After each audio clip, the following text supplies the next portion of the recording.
All right, our first Twitter poll of the 2024 season. Again, there's only one way that you can participate in this poll, and that means you have to follow us on Twitter or X.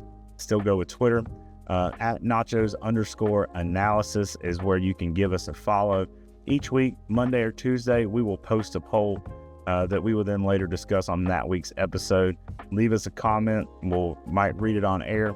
But this week's poll, very plain and very simple.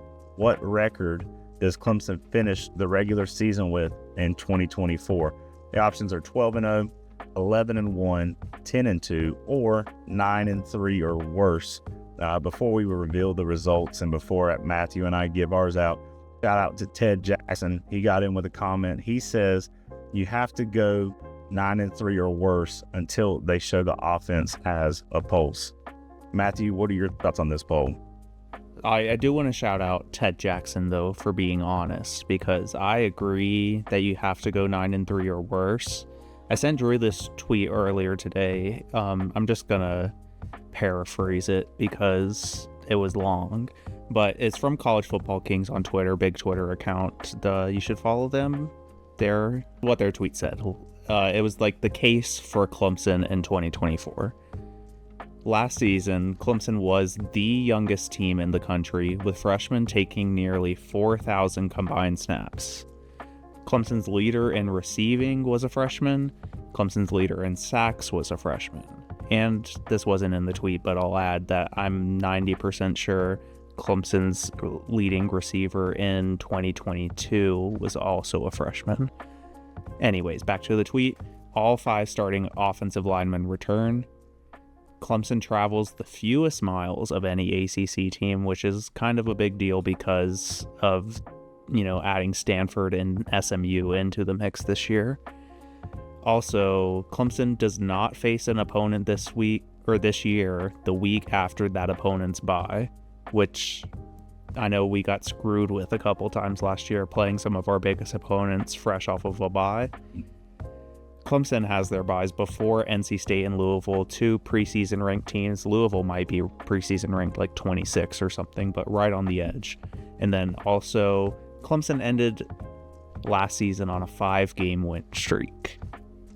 But with all that being said, Clemson was 4-4 at one point last year, and I don't think we brought in enough talent. Obviously, 0 transfers in necessarily, and I think injuries are still going to be a concern, like it has been for the past 3 or 4 years, basically to where it's going to be tough to keep all of our playmakers and the people we're expecting to be playmakers on the field at the same time. So that's my case for the 9-3. I think College Football Kings made a good case for Clemson to have a good season this year, and I'm like kind of buying into that hype. There's a lot of positives there, but there's also, this team isn't that different from last year, so can we expect that much different results on the field? Yeah, I see what you're saying. I see what that tweet's saying. I've had thoughts like that tweet, the case for Clemson this season, and we'll get into it when we have our season outlook, but I could see Clemson going 11-1 this season. I could also see Clemson going 8-4 this season. And there's a lot of factors that come into play there. I think Clemson's going to take a step forward.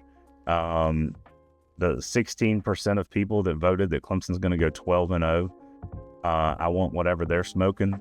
My vote here is 10-2, which was the highest voted for there. So the way the poll shook out, 11% of the voters thought Clemson would go 9-3 or worse. 16% of the voters thought Clemson would go undefeated. 34% say 11-1. And the winner here of this poll, 10-2. 10-2, depending on who you lose to, can still get you into the playoff. If you go on to win the ACC. Yeah, I think 10-2 it gives you a really good case to get into the playoff at this point with how stacked at least the SEC and Big Ten are now. I think 10-2 in the ACC is a really good case to get in.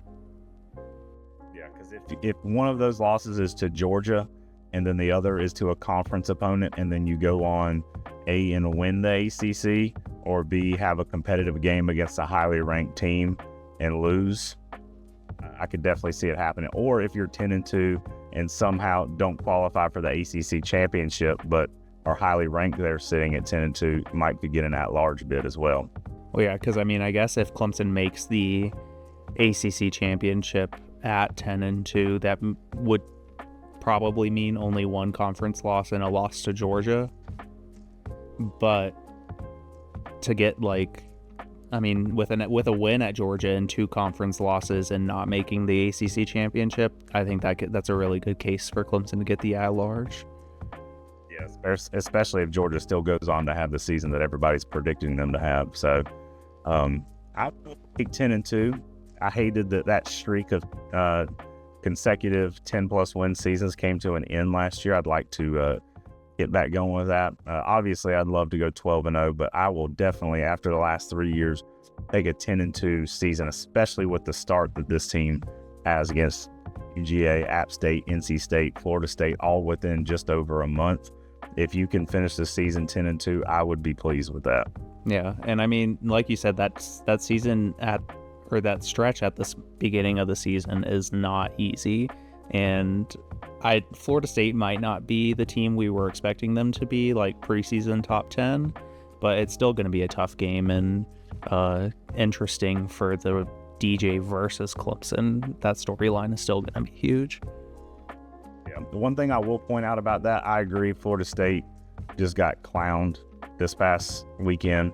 Georgia Tech is no scrub, but literally every single person except for Remus or whoever the guest host was on College Game Day picked Florida State, and they were talking about how Florida State has the best defensive line in the country and all these weapons, and maybe chalk it up to travel to Dublin, but so did Georgia Tech, had to make that same travel. I don't think that Florida State is who they are. Also, their stadium's under renovation, and there's only going to be 50,000 fans in the stands home games this year, so they don't necessarily quite have the home field advantage that they ordinarily would this season, and maybe even next year. I can't remember how long those renovations are going to take.